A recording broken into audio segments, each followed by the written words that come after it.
Narrated by Uzma, I came to Aisha while she was praying, and said to her, "What has happened to the people?" She pointed out towards the sky. I looked towards the mosque, and saw the people offering the prayer. Aisha said, "Subhanallah." I said to her, "Is there a sign?" She nodded with her head meaning, yes. I too then stood for the prayer of eclipse till I became nearly unconscious, and later on I poured water on my head. After the prayer, the Prophet peace be upon him praised and glorified Allah and then said, "Just now at this place I have seen what I have never seen before, including paradise and hell. No doubt it has been inspired to me that you will be put to trials in your graves, and these trials will be like the trials of Masih ad-Dajjal, or nearly like it." The sub-narrator is not sure which expression Uzma used. You will be asked, "What do you know about this man, the Prophet peace be upon him?" Then the faithful believer or Uzma said a similar word will reply, "He is Muhammad, Allah's messenger peace be upon him, who had come to us with clear evidences and guidance, and so we accepted his teachings and followed him. And he is Muhammad." And he will repeat it thrice. Then the angels will say to him, "Sleep in peace, as we have come to know that you were a faithful believer."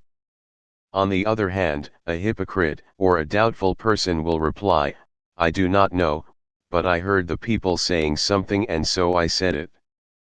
Narrated by Abu Jamra, I was an interpreter between the people and Ibn Abbas. Once Ibn Abbas said that a delegation of the tribe of Abdul Qais came to the Prophet peace be upon him, who asked them, "Who are the people?" Or, "Who are the delegates?" They replied, "We are from the tribe of Rabi'a."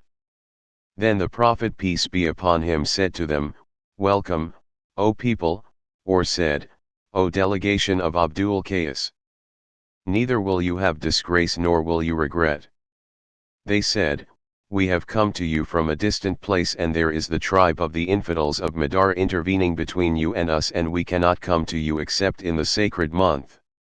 So please order us to do something good, religious deeds, and that we may also inform our people whom we have left behind at home, and that we may enter paradise by acting on them." The Prophet ordered them to do 4 things, and forbade them from 4 things. He ordered them to believe in Allah alone, the Honorable, the Majestic, and said to them, "Do you know what is meant by believing in Allah alone?" They replied, "Allah and his apostle know better." Thereupon the Prophet peace be upon him said, "That means to testify that none has the right to be worshipped but Allah, and that Muhammad is his apostle, to offer prayers perfectly, to pay zakat, to observe fasts during the month of Ramadan, and to pay al-Khumus 1/5 of the booty to be given in Allah's cause." Then he forbade them 4 things, namely ad-duba, hantam, musafat, and a nakir or mukair. These were the names of pots in which alcoholic drinks used to be prepared.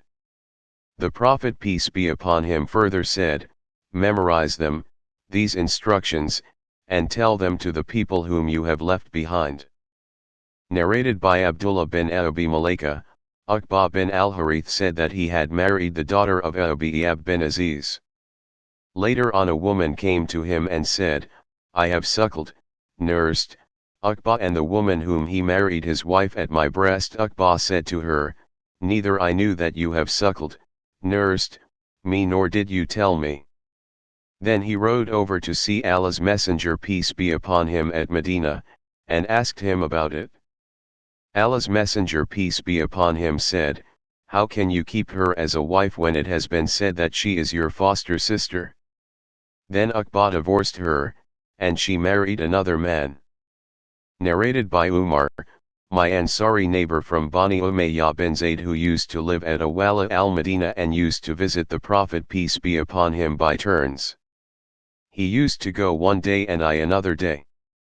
When I went, I used to bring the news of that day regarding the divine inspiration and other things, and when he went, he used to do the same for me.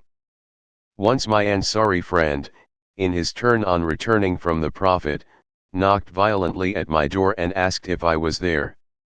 I became horrified and came out to him. He said, "Today a great thing has happened." I then went to Hafsa and saw her weeping. I asked her, "Did Allah's Messenger peace be upon him divorce you all?" She replied, "I do not know." Then, I entered upon the Prophet peace be upon him and said while standing, "Have you divorced your wives?" The Prophet peace be upon him replied in the negative.